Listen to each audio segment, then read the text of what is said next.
हमारे प्यारे नबी के दादा आखिरी सांसें ले रहे थे तो उनके आखिरी अल्फाज क्या थे और उनके जाने के बाद नन्हे मोहम्मद की देखभाल किसने की। आइए इस दिल को छू लेने वाले वाक़े को जानते हैं। मक्का के सबसे बड़े सरदार, काबे के खादिम, तमाम कबीलों के मुअज़्ज़ज़ बुजुर्ग हजरत अब्दुल मुत्तलिब उन दिनों बीमारी के बिस्तर पर थे। कबीले के नामवर लोग उनके पास जमा थे। उनकी सफेद दाढ़ी सीने तक फैली हुई थी और आंखों में अभी भी एक खास चमक बाकी थी, पर हर कोई जानता था कि यह रोशनी अब बुझने वाली है। उनके जहन में बार बार एक नन्हे बच्चे की तस्वीर आती थी, वही बच्चा जो उनकी आंखों की ठंडक और दिल का सुकून था, वही बच्चा जिनके वालिद हजरत अब्दुल्ला उनकी पैदाइश से पहले ही इस दुनिया से जा चुके थे और जिनकी वालिदा बीवी आमना रजी अल्लाहु अन्हा भी अबवा के मकाम पर 2 साल पहले इंतकाल फरमा चुकी थी। नन्हे मोहम्मद सल्लल्लाहु अलैहि वसल्लम जो उस वक्त महज 8 बरस के थे की पेशानी पर एक अजीब और पाक नूर हमेशा जगमगाता था। हजरत अब्दुल मुत्तलिब ने अपने नन्हे पोते को पास बुलाया, कमजोर हाथों से उनके सिर पर शफकत से हाथ फेरा, उन्हें सीने से लगाया और धीमी लेकिन पुरयकीन आवाज में बोले, ये बच्चा बाकी सबसे अलग है। फिर उन्होंने अपने बेटों की तरफ रुख किया और कहा, ध्यान से सुनो, इस बच्चे की हिफाजत अब तुम सबकी सबसे बड़ी जिम्मेदारी है और मैं यह अमानत अपने बेटे अबू तालिब के हवाले करता हूँ। यह अल्फाज सुनते ही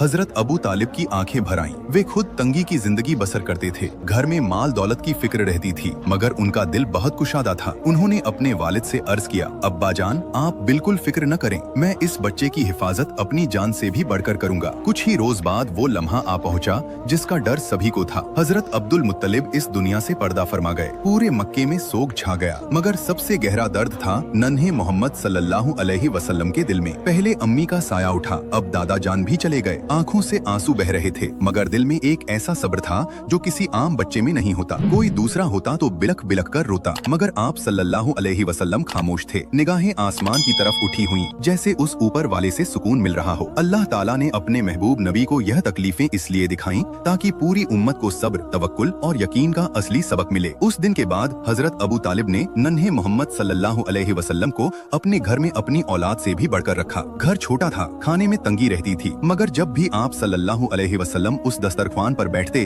उस खाने में अजब बरकत उतर आती। एक मशहूर वाकया है, एक बार घर में बस इतना खाना था कि 2-3 लोग मुश्किल से खा सकते थे। हजरत अबू तालिब की बीवी ने कहा, आज तो बच्चे भूखे रह जाएंगे, मगर हजरत अबू तालिब ने नन्हे मोहम्मद सल्लल्लाहु अलैहि वसल्लम को पास बिठाया और कहा, बेटा हमारे साथ बैठो और खाओ। जैसे ही आप सल्लल्लाहु अलैहि वसल्लम ने बिस्मिल्लाह पढ़कर पहला लुकमा उठाया, वो थोड़ी सी नेमत बढ़ती चली गई। सारे बच्चों ने खाया, बड़ों का पेट भरा और थाली में तब भी खाना बचा रहा। यही है हमारे नबी की बरकत, जहाँ थोड़े में पूरे घर के लिए काफी हो जाता था। सुभान अल्लाह। जो लोग नबी पाक सल्लल्लाहु अलैहि वसल्लम से सच्ची मोहब्बत रखते हैं, कमेंट में सुभान अल्लाह जरूर लिखें।